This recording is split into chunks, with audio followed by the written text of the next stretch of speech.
Nah, ketika Herdin bicara seperti itu, kamu sudah bicara scene ya, ada adegan, ada kalimat, ada audio, itu sebetulnya Din, kamu itu sudah bicara tentang teori ya.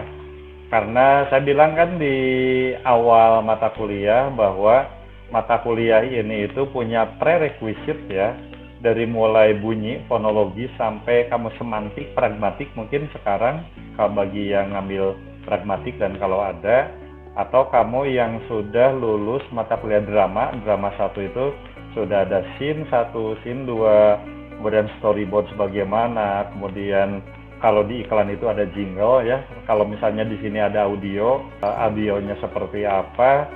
Nah, ketika itu ada berapa kalimat ya, itu ada berapa klausa, dan klausa itu bisa dinilai pragmatiknya bagaimana, itu kan syarat makna ya.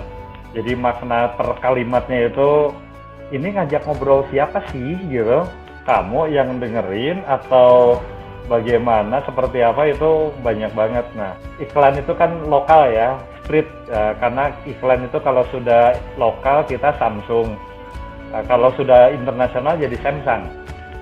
Street di kita karena itu udah lokal, kalau internasional Sprite, dan itu memang ada perbedaan kayak itu, sesuatu yang wajar ya, dan itu sudah localize.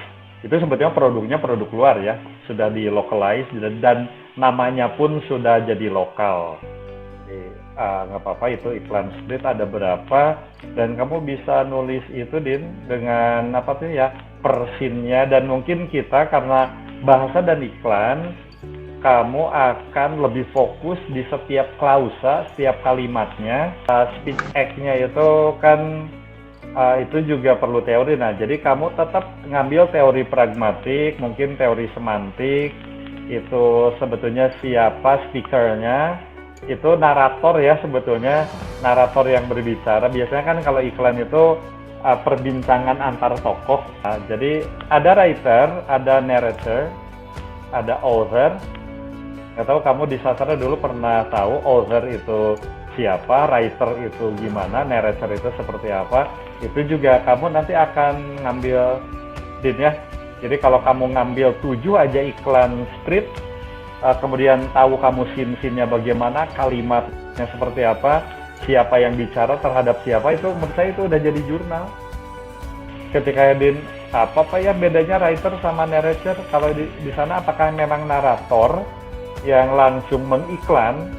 Biasa kan kalau kamu tahu di Trans TV yang mana narator itu ada narator, kemudian tokohnya ada saja yang berbicara. Tapi kalau ini narator, kamu bicara tentang narator dalam jurnal kamu, nah itu jadi jurnal. Ketika kita mengutip dari satu buku, itu namanya plagiarism, plagiat ya. Tapi kalau kita ngutip dari banyak sumber, itu namanya academic writing. Kamu ngutip ya dari bahasa iklan, dari YouTube-nya. Kamu YouTube-nya udah pasti 7, berarti kan nge-download 7 iklan spread. Ada itu udah referensi 7 YouTube misalnya. Kemudian tentang iklannya ada 5, tentang pragmatik 4 buku, semantik 2 buku, itu sudah itu jadi jurnal.